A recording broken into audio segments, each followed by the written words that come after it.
All right. I think it's time. Yes. Ladies and gentlemen, welcome to Cannons and Cocktails here at Dennings Point Distillery. You are in for a really special treat. I want to first thank Susan and Amy and Alana here at Dennings Point Distillery for hosting this amazing event and producing this event.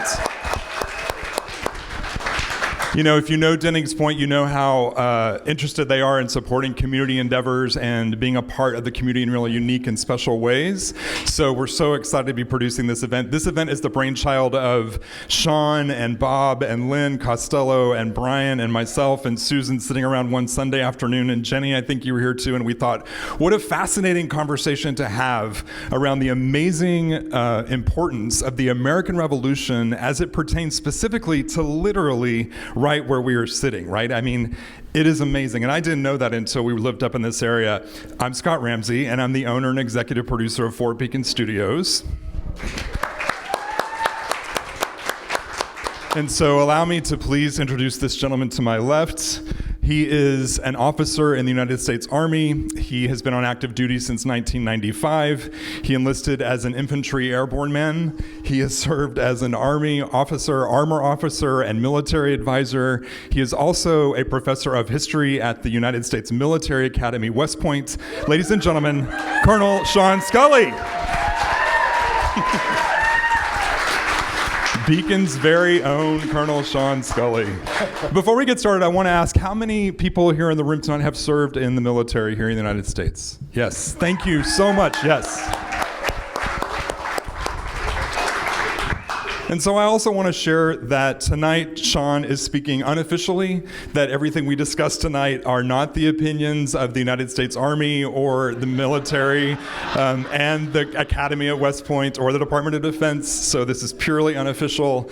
And we are here to talk about the importance of the American Revolution, and it is also George Washington's birthday today, so that's very relevant. And also another important point tonight is that Susan and the folks here at Dennings Point really wanted to do something special. And so if you can make a contribution on your way out, 100% of those contributions will go to the Beacon Historical Society, which is also really special to us here in Beacon. All right, so Colonel Sculley. All right. Don't do that ever again.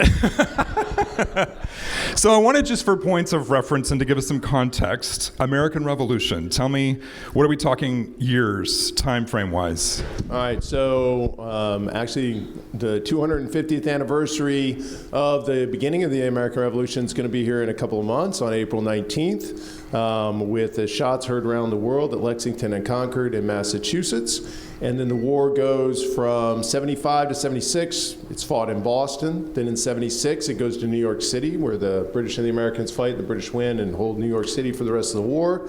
And then in 77, 78, the war is fought in both New York and in Pennsylvania, around Philadelphia.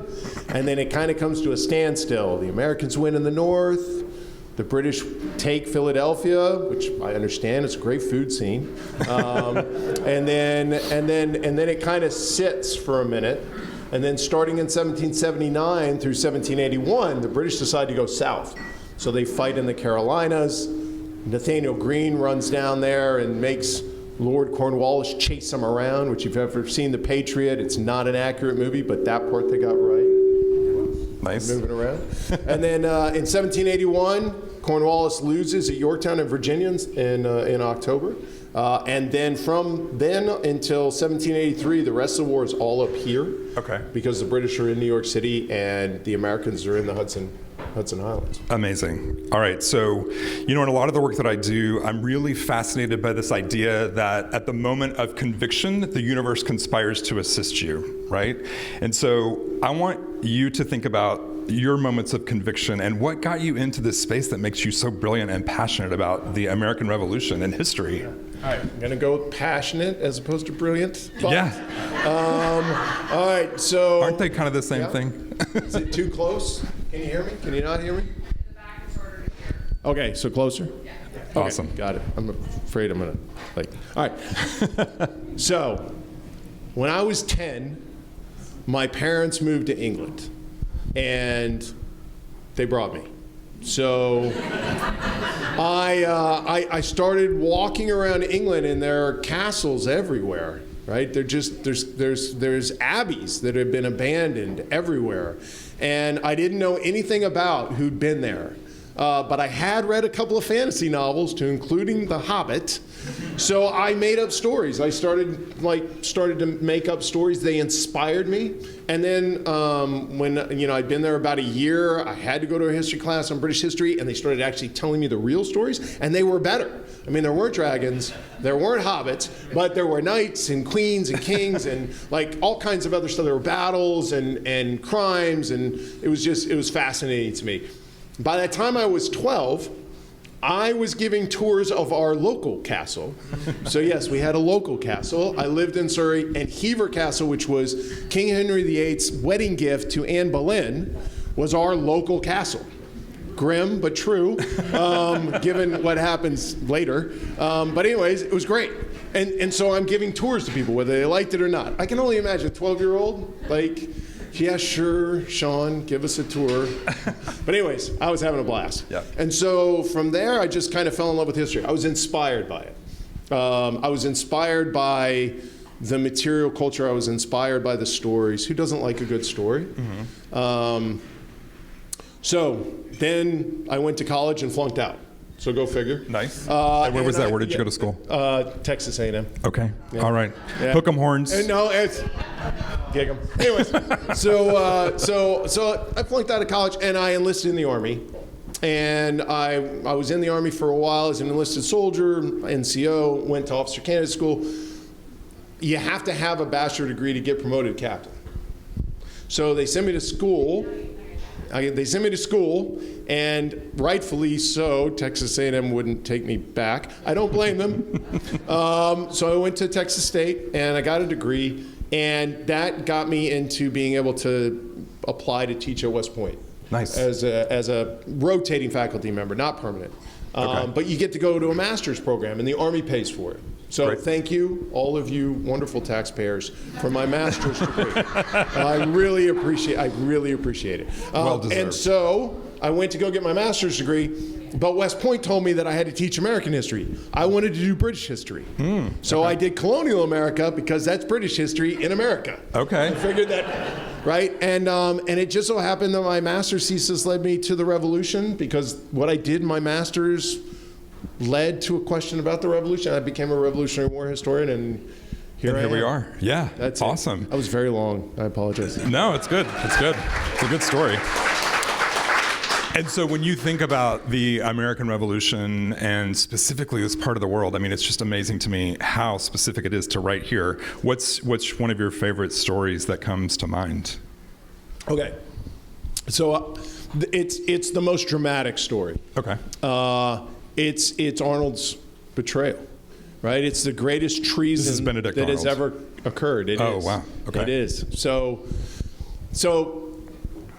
in a late September morning, about September 24th, there are three guys who ride on horseback through Fishkill Landing, which is what Beacon used to be, right? Before Fishkill Landing and Mattawan combined in 1913. And they're riding through here on the way to go see a buddy of theirs. Now, this guy has gotten a little squirrely lately, right? Like, I don't know, he's acting kind of weird. He's gotten in trouble for embezzlement, which isn't great, the year before. But they still trust him because he's an amazing war hero, right? Like, this guy, his leg was wounded in a night attack on Quebec on Christmas night. Everybody else is opening presents, but this guy's attacking the British in Quebec, right? His leg is shot. He's taken prisoner. He's returned. He heals up. He then fights in Saratoga, and the same leg is not only shot, but then the horse is shot out from under him and falls on that leg, right? To the point where this guy is going to have a permanent limp. His one leg is 2 inches shorter than the other. Like, he has sacrificed. But but there's something off about him. And so they're riding to go talk to him because he's in charge of West Point. He's in charge of Fortress West Point. This is September of 1780. And these three guys are all Washington staff. And you may have heard of them. Alexander Hamilton, the Marquis de Lafayette, and Henry Knox. Now, 2 out of 3 of those guys have led really interesting lives, and they're barely 25. And then the other one was a bookseller. So I liked him, right? In Boston before the war starts. So they're riding down to warn Benedict Arnold. So they come through Fishkill Landing, they hook a left, right? And then they head down towards Beverly Robinson's house near Garrison. And they're coming to warn Benedict Arnold about... Well, they're going to warn him about the fact that the boss is upset. Okay. And right? the boss is... The boss is George Washington. George Washington. Okay. So Washington is upset. I was going to use another word, but I have audiences of all ages. So he's not happy. And right? why is he not happy? And he's not happy because word has gotten back to him that at West Point, which is the fort in the region, things are going wrong. Money is being misappropriated. Supplies aren't going where they're supposed to be. Men are being dispersed all over the place. Nobody's doing any work on the fort. And Washington wants to get an explanation. Mm-hmm. And he's writing from Hartford because he's been hanging out with the French, as one does in Hartford. Mm-hmm. And he's on his way down. So they're going to warn him. So they head down, they get there, it's morning time, and Benedict Arnold is there. His wife, Peggy, is upstairs, she's still in bed. Arnold's about to have breakfast. The 3 guys come in, and they sit down to have breakfast, and they start talking. And where is this their meeting? It's in... So this is in Garrison. In Garrison, okay. So the Beverly Robinson house doesn't exist anymore. It burned down in like 1894. So it's around I think it's close to where the Boscobel mansion is. Okay. I think it's in that area right there. All there is actually a marker that claims to be the spot where Arnold rides a horse down a cliff, which I'm about to get to. Okay, awesome. All right, so there's a knock on the door. And Arnold answers the door, and there's a guy there who's a lieutenant who says, "Hey, boss, we just captured a guy by the name of John Anderson. He had some funky papers on him that we're not sure why he had them. We've sent those direct to Washington, to George Washington, not D.C., that doesn't exist back then, right, to George Washington. And we've captured this guy. We've got him prisoner in Tarrytown."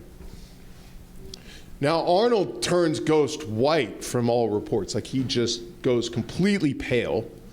And he shoos the lieutenant away because he doesn't want these other 3 to hear that. Okay. And then he runs upstairs because Peggy's upstairs, his wife is upstairs, and he's like, "I'm sorry, I got to go." Right? He then runs back downstairs, tells his 3 former friends, "I've got to go to West Point real quick to get prepared for the boss coming." Grabs a horse in a panic, rides straight down a cliff, which most people that have looked at this are like, how did the horse not break a leg and Arnold not break a neck? Or his leg again, I suppose. But it doesn't happen. And then he's always got 2 guys. Now, this is the benefit of being a general. He always has 2 guys sitting in a boat waiting for him so they can row him across the river to get to West Point, right? Right. So those 2 guys are like, "Hey, boss." He gets in the boat. But instead of getting rowed to West Point, he gets rowed down to Haverstraw Bay, where there's a British ship waiting for him, the HMS Vulture. He gets on the ship. The 2 soldiers get taken prisoner for the rest of their career. And Arnold becomes a brigadier general in the British Army. Wow. And that is where the whole traitor Benedict Arnold... Well, because what had been going on that nobody knew, that nobody could have suspected, is that for the last 16 months or so, Arnold had been engaged with John Andre as a spy for the British.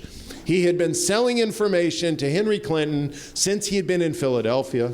Wow. He had conspired to become the commander of West Point because that's what Clinton wanted. And then he made a deal with John Andre, the spy master, or John Anderson, if you will, for 20,000 pounds. That's 4 million pounds in today's money. Wow. And the rank of brigadier general to sell West Point to Clinton. Wow. That's incredible. Yeah. And so, I mean, I want to think about this idea that these folks were literally riding right through this area. I mean, that blows my mind. That's crazy. These stories that we've all heard about growing up, and it happened right here. And so I also think about, his wife, like how crazy must have that been when, he comes upstairs, he's like, I'm out. Yeah. Well, she literally acts crazy for a while. Oh, yeah? And we don't know if she was acting or if she literally went temporarily a little crazy out of panic. Yeah. There has been a lot of conjecture as to whether or not Peggy Shippen was involved or not. Okay. Her father's a loyalist. She's young. She's 16, 17 years old. Yeah, he was in his 40s. Sorry.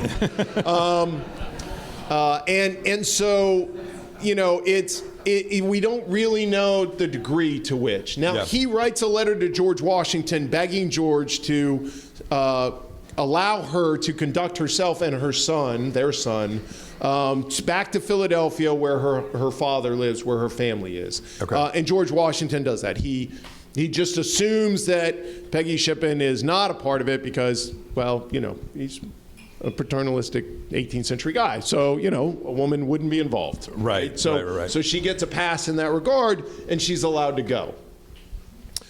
But there's when Hamilton and Knox first go upstairs to ask her what has happened to Arnold in the afternoon after he left, she begins talking about, have you come to kill my son? Are you here to kill me? Like she is literally unraveling, probably. And I don't want to put this in 19th century terms, but I don't. She's in hysterics. Yeah. Right. So and by the next day she's calmed down. When Washington comes, she's calm. She talks to him and.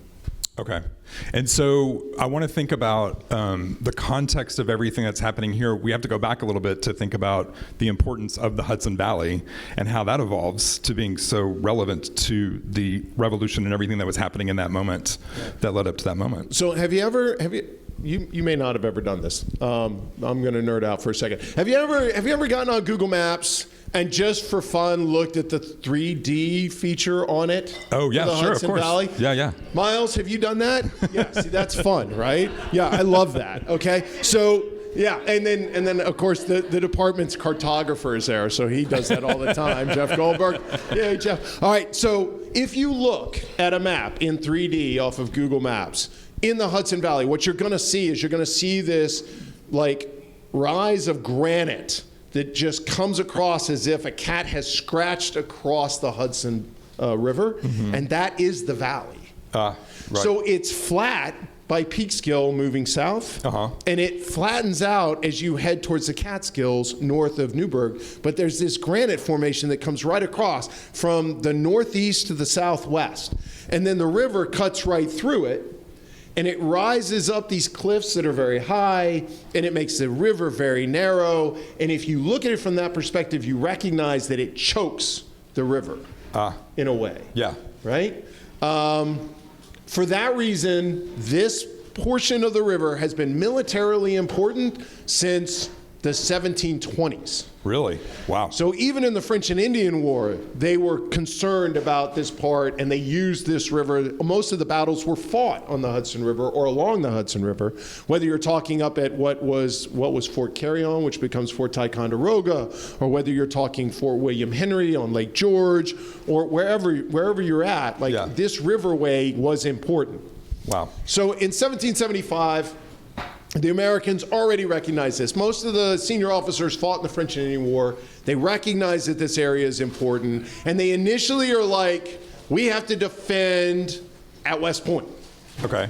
And does West Point exist like West Point as we know it today exists in 1775? Well, no, it's a geographic feature. Okay, great. So basically, it's just a point that points from the west to the east. Okay. It's the West Point. Okay. All right? Nice. So, and it just creates... That's so true. I never thought about that. Yeah. Wow. Nobody does. You just say like West Point. Right, right. No, it was the West Point. Okay. Into the river. And it creates this S-turn. Yeah. And then what's really weird about it is, a couple million years ago, I guess, a glacier just sheared a mountaintop off right there and created this flat plain. Yeah. Right on that point, right? Right. So it's been farmed by people for 4,000 years. Yeah. And it's been important because it's the narrowest point of the Hudson. Okay. It's only it's maybe 600 meters across. Okay. And which is also kind of cool. The river goes really deep. It's like 212 feet deep. Oh, wow. Yeah. Okay. And so that makes it's pretty obvious that that's a good place to defend from. But in 75, there's not a lot of, everybody's focused on New York City and on Boston. Okay. So there's not a lot of people. And so, there's one, two, three colleges in America at this time. Okay. There's Harvard, Yale, and William and Mary. Okay. I think. There might have been another one, but that's it. And they're all religious colleges. They're all theology schools. Okay. Right? So we don't have engineers. I don't think there's an American engineer. Yeah. Period. In 1775. Right? In 1775. Wow. Okay. So they found a Dutch guy who had read a book. Right? So Bernard Romans, right, had read a book. I think he's a botanist, but he was interested and he read an engineering book and they were like, well, you've read the book, like you can go ahead and figure this out. And so he decides that West Point is not a good place to be and he picks Constitution Island and then he puts some cannons on Constitution Island that can't point south. Right. I don't know where they were.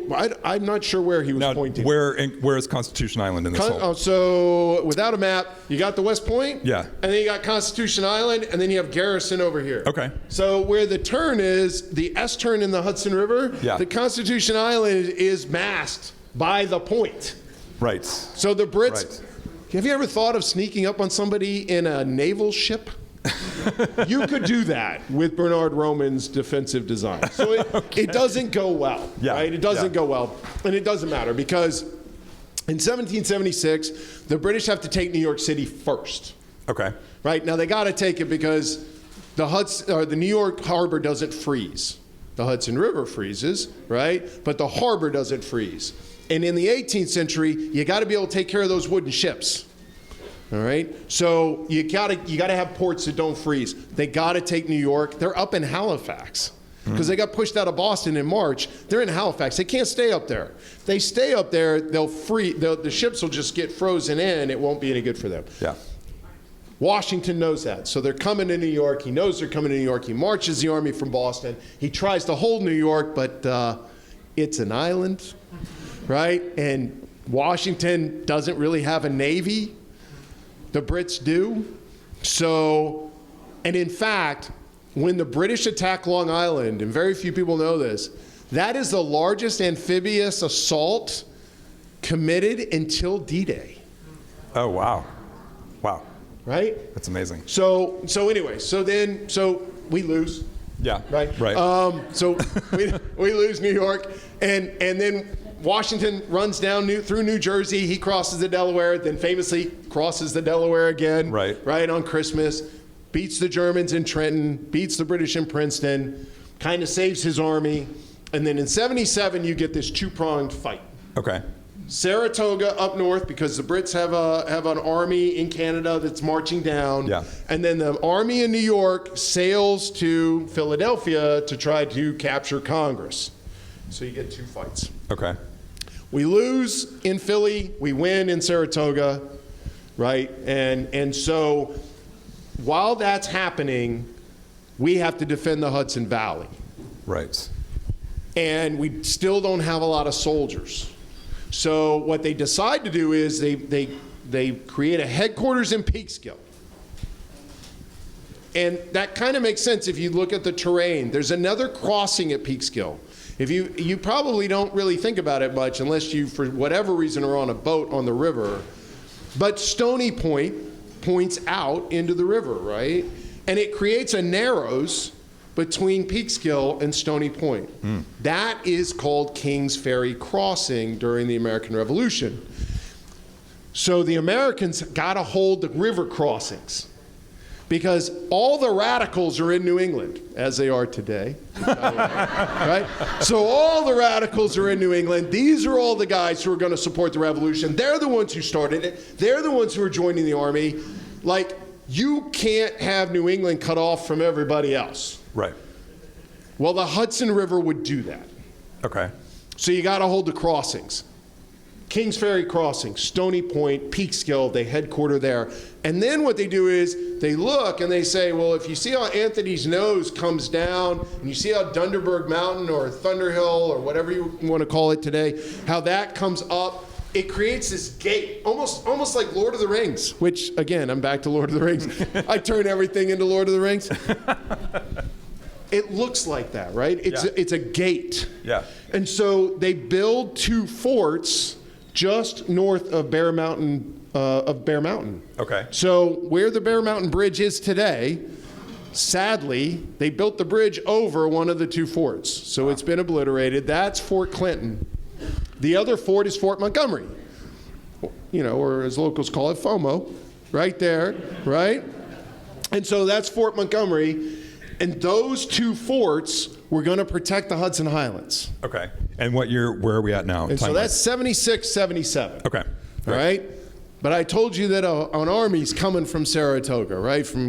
Coming from Canada. Yeah, I never realized the whole relevance of coming from the north. Oh yeah. I didn't realize that. So because this way the British can resupply in New York, but they can resupply in the St. Lawrence River Valley as well. Yeah. So they've got this army in the north. They start marching it down, which really is marching up. It's so confusing sometimes. So, rivers do flow north, apparently. So all the water is flowing from Fort Ticonderoga, Lake Champlain actually flows north.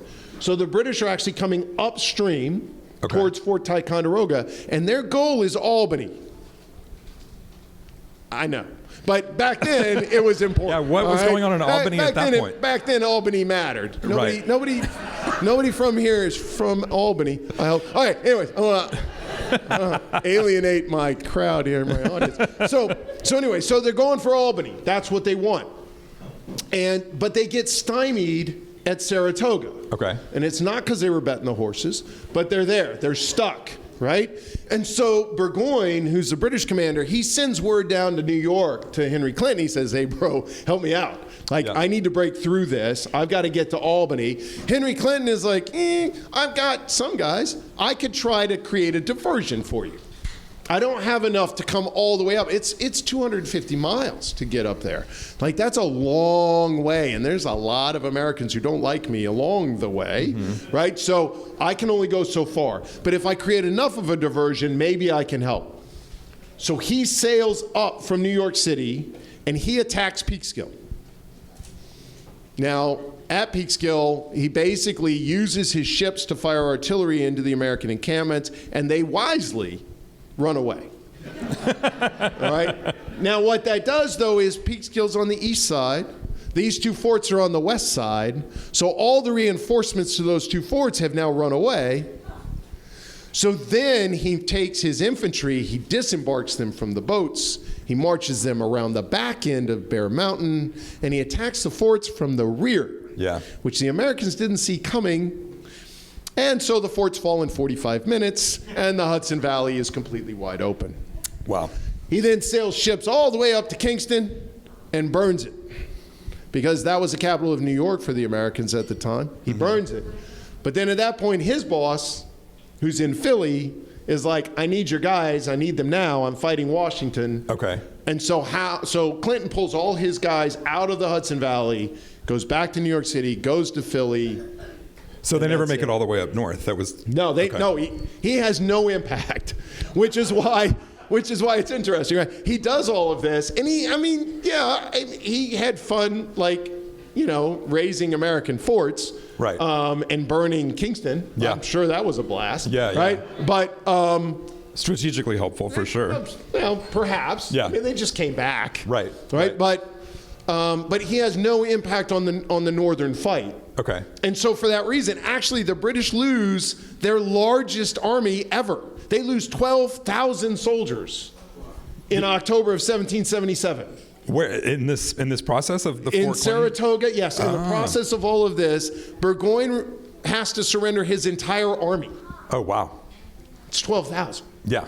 That's a lot. So then they all get dispersed all over the place. They become known as the Convention Army. They're just wandering around. Sometimes they're in Virginia. Sometimes they're hanging out in barracks outside of New York. Like, they're all over the place. Yeah. Many of the Germans just run away and go become settlers, and Americans just take off. Yeah. And so how does this evolve into actually the military academy in West Point, the fort of West Point, getting established? Well, I think the destruction of Fort Montgomery is the best thing that happened to the Americans in regards to building forts. Okay. So, well, you learn from pain, right? Sure. So the fact that the British take their infantry off their ships and march to the back of the fort and don't just sail stupidly into the artillery fire of the fort made the Americans go, maybe we've been doing this all wrong. Yeah. Now remember, to be fair, no engineers, right? So they by 1778, they actually have some engineers. They've all come from France, or most famously, anybody ever heard of Thaddeus Kosciuszko? Yes, I agree. I'm a big fanboy of his. So he's from Lithuania or from Poland. I know. Wait, I'm not here to start a fight, okay? Every time we honor him, we invite both of y'all, all right? You're all allowed to come. But honestly, we have the ambassador from Poland and the ambassador from Lithuania, and they stand next to each other and argue over which he is. Be that as it may, these engineers are helping us out, right? And we had this really smart lieutenant. He was British. He came to America. He joins the American Army. His name is Macon. He actually devises the chain to put across the river. Yeah. So there was a chain at Fort Montgomery, but it wasn't as big as the Great Chain, because we have the Great Chain. It's bigger. But he figured out how to make a chain work. Right? Because a chain is only as strong as its weakest link. Right? Okay, soldering, not a big thing in the 18th century. So your links aren't that strong. The bigger you make the links, the weaker the chain, not the stronger the chain, because of the weight. And so if you were to just strew it across the river, it's just going to break and sink. He staples sections to rafts. And then he uses swivels and clevises, and he just connects it. It was really, it sounds simple now. I wouldn't have thought about that. Yeah. Now, of course, I also don't do math in public. But, literally, there's no way I would have thought of this. Right. So he figures this out at Fort Montgomery, and then at West Point, when they start to build it, they're like, okay, we're going to build around this great chain. And it was great. It was huge. If you've ever seen it, it's 2.5-inch bar iron molded into these huge links that are several feet long. Each link weighs 114 pounds. It was 600 meters long. It weighed 65 tons. This thing was huge. Wow. Right? And this is the second one, right? And this is the Great Chain. Okay, the Great Chain. Obviously, it's nice. great, Okay, right? great. So this Sounds is the great. one at West Point in 78. Okay. And then they build the fort to defend the chain. Ah, interesting. It's interesting, right? So instead of building a chain that somehow the fort is then the forts around it defend the chain on higher and higher ground. Okay. Pointing outwards to defend against the British coming to try to destroy the chain so that they can sail past it. Yeah.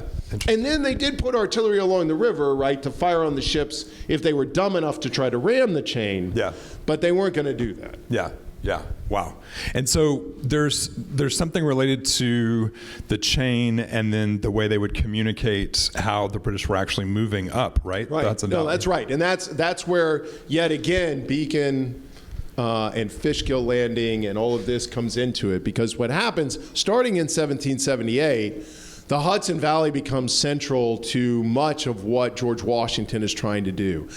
As I said before, the main war effort shifts southwards, but there's a cat and mouse game being played up here that's really important because Henry Clinton cannot lose New York City, and George Washington is dying to get a hold of it. He wants retribution. He wants New York City back, right? And so the Hudson Valley becomes paramount to this. And real quickly, is this just, this could be an obvious answer, but what is the strategic reason for so desperately wanting New York City? Is it just geographical? Is it economy? Is it all those, what is the? I think they're starting to think of end games. Okay. Right? They're starting to think about treaties. Okay. So I mean, not to get too complicated, but if you're the British and you've lost in the North, the South feeds your enslaved populations in the Caribbean, and that's who makes your money as an empire. Sugar is king, not cotton, right? And they're eating Carolina rice. Because as I tell my cadets who believe you can live on sugar alone, you cannot, right? But every square foot of land in the British West Indies is used to grow sugar. So they're eating rice from Carolina. They're eating beef from Carolina. The first cowboys in America are South Carolinians, enslaved South Carolinians, right? They came from Africa with the tradition of raising cattle, and they brought it, as they did the rice culture. They brought it to the Carolinas, and that's what made money. So that now the British are thinking treaty. Okay. What are we going to get? What can we hold? And the Americans are going to think the same way, right? So we've got to get the British out of New York. Now, the other issue is the French are now in the game. The French have a navy. The Navy needs a place to be, right? They can't always sail from Brest, right? That'll take forever, right? So they got to have an American port. And Washington would like to either give them Newport or New York. Okay. But the British occupy both. Okay. Right? Great. So now we're back to Washington really wanting New York back, and the relevance of West Point, and then everything coming up the Hudson River, right? Well, okay, so Peekskill is not defendable. The British have a fort on Stony Point. They control Kings Ferry Crossing. The Americans control Fishkill Landing. This is the key crossing point for most of the war for the Continental Army. Anything west of the Hudson River gets supplied through Fishkill Landing. Which we're talking about literally 15 minutes walk right down to the river. Where I live on Beekman Street. Right, exactly, right? yeah. So that becomes key to the whole thing. It's the choke point. If Washington loses Fishkill Landing, he loses New England. That's why he headquarters in Newburgh. That's why he holds West Point as a fortress. That's why he creates Fishkill Supply Depot just 3 miles east of here with 2,000 soldiers and hospital and prison and warehouses and everything else. Everything from Connecticut and New Hampshire and Massachusetts and wherever is coming into Fishkill Supply Depot and then being transported across the river to Fishkill Landing. Wow. That's the significance of all of it. And I want to talk about the fires. I think this is such a beautiful, amazing thing. So at the same time, in 1778, Washington contacts a buddy of his by the name of William Alexander, Lord Stirling. He's got 2 first names, right? So it's difficult. But Lord Stirling is a New Yorker, right? I mean, his dad was Scottish. But his dad had to flee Scotland because he decided to join the Jacobites in a Jacobite uprising in 1715 and had to run away, right? So he ends up in New York, and his son, William, decides, hey, Dad could have been the Earl of Stirling. I think I'll be the Earl of Stirling. So he applies. In 1756, in 1759, he's given it. I don't know. It's like there was a court in Scotland that said, yeah, why not? Let him have it. Yeah. Well, then the House of Lords in Scotland in 1762 says, American? No, that's dead. There is no more Earl of Stirling. You don't get to have that. Well, William just decides to keep the title anyways. So he's Lord Stirling. He's a major general in the Continental Army. Washington says to him, hey, look, we need to know when the British are moving out of the city. So Stirling sets up a beacon system that starts in the Watchung Mountains in New Jersey and comes all the way up and terminates North Mountain here on Mount Beacon. Yeah. Right? So that is the reason that it's Beacon. Yeah. And actually, so the DAR, the Daughters of the American Revolution, in 1913, puts up it was 1900, put up a monument to the beacon that was up there. It was never lit, but it's pretty fascinating. Built like a big pyramid. It was like 30 feet high. Yeah, and one of my favorite pieces of trivia about this town, I'm sure most of you know, but the state of New York flag, there is a mountain with the sun rising up over it, and that mountain is in fact Mount Beacon, which I think is so special, right? I love that about our special little town here. Oh, that's right. It's amazing. Yep. So let's sort of wind up the American Revolution, as sad and simple as that is to say. But so everybody is here. Washington has sort of gotten everybody up into this area, and what's going on? Like people are sort of hanging out a little bit. And, yeah, kind of. Right? So, hey, look, there's an old adage. It's true today. It was true then. Washington knew it. A bored soldier is a dangerous soldier. Right? Like you didn't want Private Sculley with nothing going on. You should ask my wife Jenny. She'll tell you. It was not good. Right? So Washington knows this. He's got to keep them occupied. And he's still got to worry about a British army. It's formidable. It's in New York City. He's got to worry about them coming out, surprising him, doing whatever. Mm-hmm. So he comes up with a couple things. He does training exercises. He challenges them to like be better at drill, which sounds kind of boring, but at least it gave them something to do. Mm-hmm. And they got to compete against one another. They built a thing called the Temple in Newburgh. It's a wooden building. It's not there any longer. And then he also did something that was pretty neat. He created the Purple Heart. Right? So, but it wasn't. Today, the Purple Heart it was brought back by Congress for being wounded. So you get a Purple Heart if you're wounded. This was the first Medal of Honor. So any soldier that could be put forward by his officer for having conducted himself with valor in combat would get a Purple Heart, and they would sew the Purple Heart on his jacket, and then he would be able to act like an officer, which. Kind of cool, I suppose, right? Yeah. And back then, it was really cool. Now, it's okay. But like back then, it was really a big deal. Yeah. He could leave camp without leave, without asking for permission, and everybody knew he was brave, and so it was, it was good. Yeah, that's incredible. And so, what are some of the other things we've talked about too around like the sash, George Washington's sash? Yeah, well, I mean, so if you don't know, the Army is hierarchical. Right? Now, as a colonel, I don't like to admit it, but it's true. So, rank matters. We, even to this day, right, on our uniforms, we show off. We have bling. If you've got a combat infantryman's badge, you wear it. If you've got airborne wings, you wear those, right? Like, we show all that stuff off. People read you by your uniform. It's all very egotistical. But anyways, for the Army, it is important, right, because guns are loud, to be able to have visuals that let you know who people are. So visual identifications that tell, hey, that's a captain, that's a general, that's a private, that's important. So Washington understands this from the very beginning. So he takes over the Army in June of 1775. In July, he's in Boston. He's taken over, and he decides he needs something so everybody knows who he is, because nobody knows who he is. He's from Virginia. There's a bunch of people from New England. They don't care, let me tell you, right? If you're not from Massachusetts, it doesn't matter. So he goes to a store, and he buys a ribbon.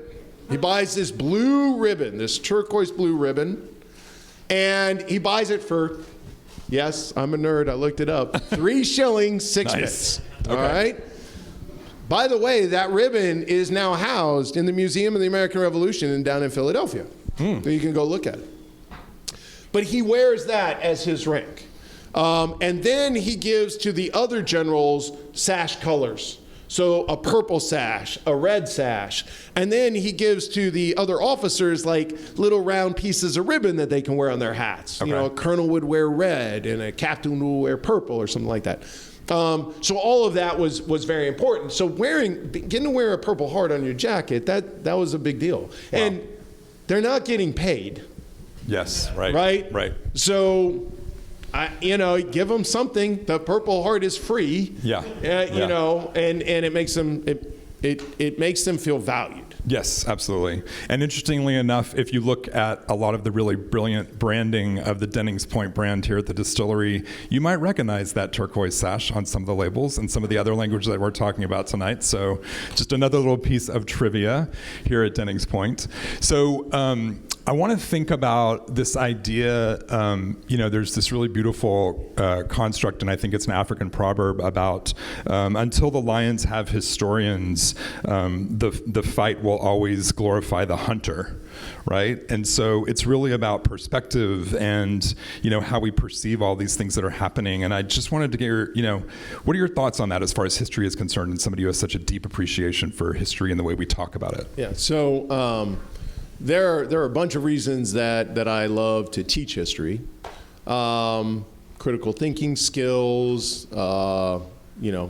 obviously I'm an introvert, but I like telling a story every once in a while. Empathy, right? I mean, everybody in the past is from a foreign country. I don't care what country that is, right? And so if you can understand them, you can understand others. You don't necessarily have to agree with them, but if you can understand where they're coming from, then you can empathize with anybody. Hell, like I mentioned, they're not getting paid. Like, these soldiers served for years, and even when they were paid, the money meant nothing by the end of the war because of inflation. Yeah. Right? It was all paper money that wasn't backed by anything. There was nothing. The Congress had no ability to tax, so there's no way to fund a debt. And so if there's no way to fund a debt, your money means nothing. Which is something Alexander Hamilton figures out actually on Dennings Point in 1781, right? He writes the beginnings of the Federalist Papers. He comes up with funding and assumption, which if, we could talk about that later. I know we're running out of time, right? Yeah. But he comes up with all of that, funding of public credit here at Dennings Point while he's pining away for Washington to give him a command. So but those soldiers, like, how can you not feel for them? Yeah. Right? I read an account of a soldier who was begging for a button for his jacket from his family because a button in camp cost him $2,000. By the way, he made $6 a month. Wow. Right? How do you not feel for them? Right? Yeah. I think that would be my answer. The other piece that you mentioned about Hamilton, it's just another moment about Beacon history where this happens, literally another 15-minute walk just down to the river at Dennings Point, writing the Federalist Papers. Like, this rich history is incredible. So we are going to do a little bit of Q&A.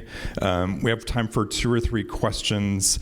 But before we get to that point, and I want to, in this realm of empathy and this space, there's a really beautiful story you shared with me about Washington towards the end about the glasses. Do you remember that? Oh, yeah, Newburgh conspiracy. Yeah. Share that story real quickly. Yeah. Okay, so, all right, so just across the river in Newburgh, where Washington is headquartered, it's March of 1783.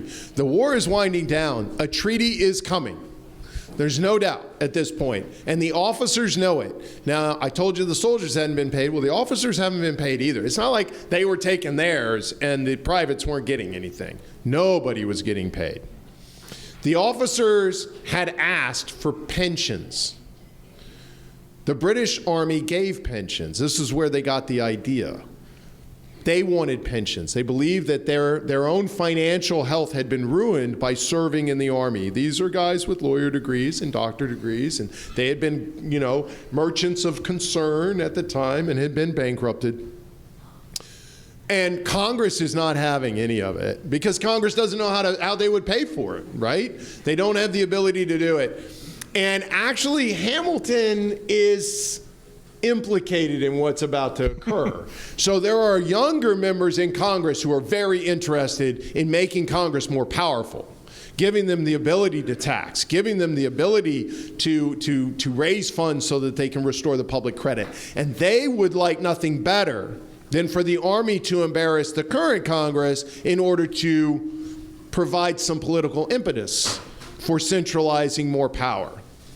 The officers decide that they're going to write a letter to Congress and they're going to threaten to march on Philadelphia or march the army west into the mountains and abandon Congress to the British if they're not given a pension. Now, we're historians. We're contrarian. We argue, right? We go back and forth over whether or not soldiers would have followed him. My bet, no, right? They would have gone home. But it wouldn't have mattered. There still wouldn't have been an army. The threat's real. How many revolutions do we know that don't end in some sort of military junta or coup? I can think of one. We're the product of it. Well, the reason that is because Washington finds out. He finds out about it, and so what he does is he writes in his general orders the day before the meeting that he's heard about this meeting, that because he hasn't sanctioned it, it's not allowed, and that he will delay it.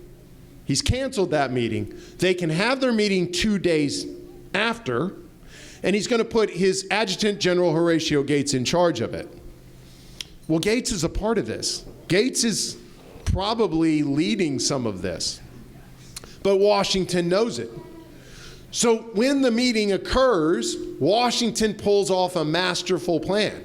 He lets Gates start the meeting while he's not in the room. Nobody thinks he's coming. And then he shows up. And he says, "Hey, Gates, I'll take it from here." And Gates is embarrassed and has to sit down because it's the commanding general.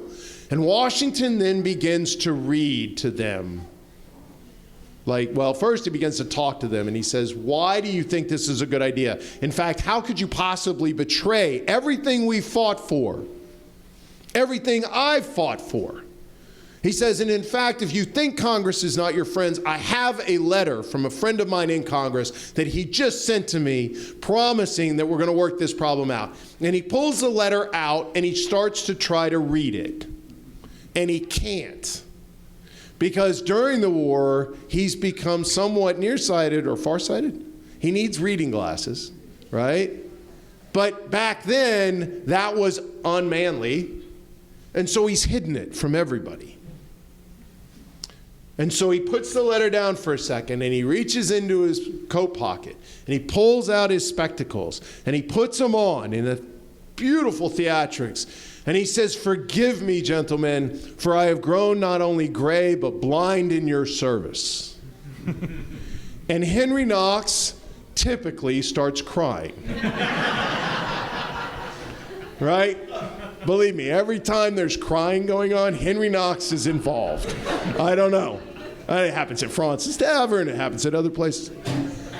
And pretty soon, everybody is just totally ashamed of everything they've ever thought of doing, and they just shuffle out the door. Right? Amazing. Yeah. Awesome story of empathy. And so we could literally go on and on about all the amazing things that have happened around the revolution here in this space. Marquis de Lafayette, there's just a million stories. But I do want to have a couple of quick questions. Does anybody have any questions from the audience? Way in the back with the gentleman with the hat on.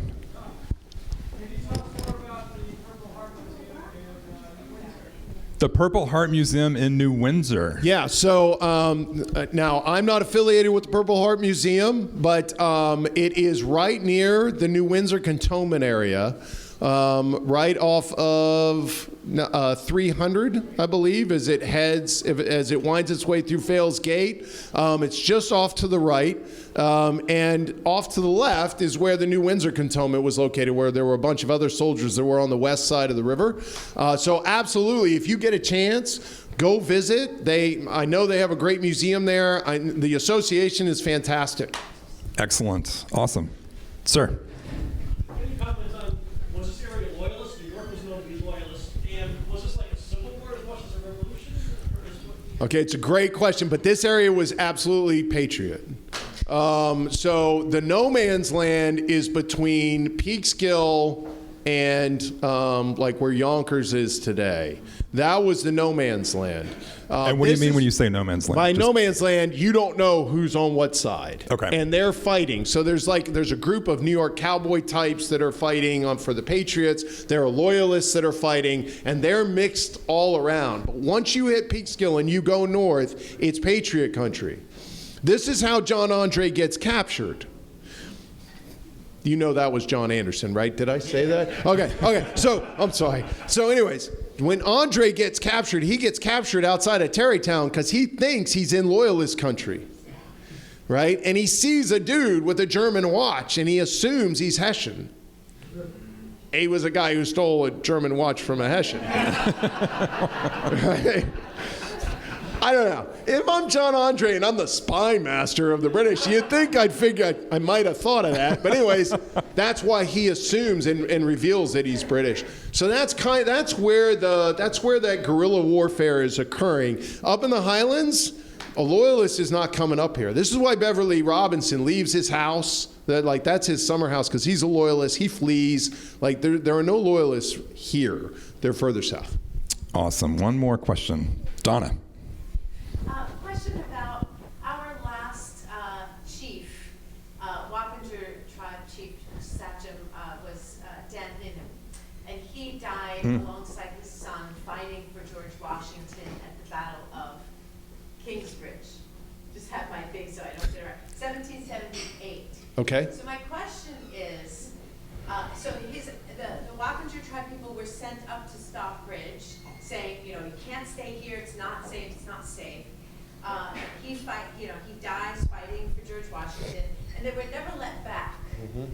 They were left there. So I'm wondering, what do you think was in the mind of Dan Ninham to say this is worth fighting for? What do you think he was promised by George Washington to make him go into battle for him?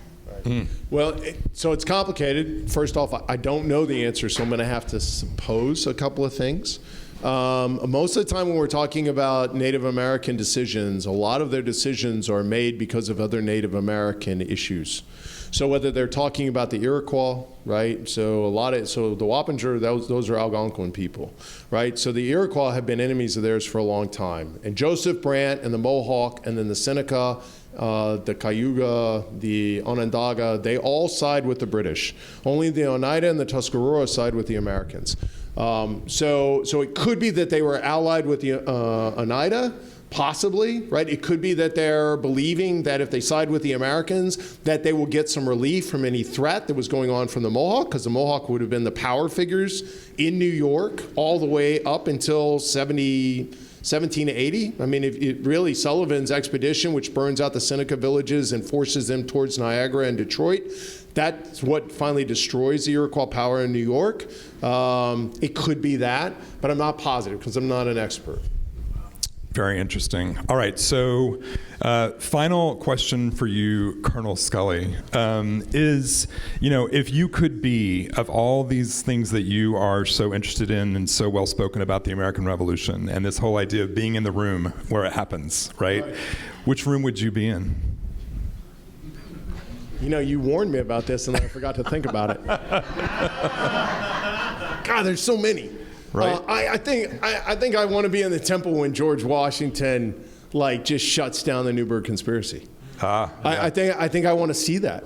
I want to see that, and then I want to be the only one applauding while everybody else is crying, right? Right? Because look, he in so many ways he sets up precedents for everything, right? Whether it's civil-military relations or it's two-term presidents or it's, or whatever it is, he's doing it all the first time. And he sets up this idea that no matter what, if you're in the military, you're subordinate to your civilian authority. I don't care how much it sucks. Yeah. Pardon my weird Miles and Jack up. Right. Yeah, I want to be in the room for that. Nice. Excellent answer. Well, thank you so much, John. I mean, this has been such a gift. Yeah, thank you. Thank you.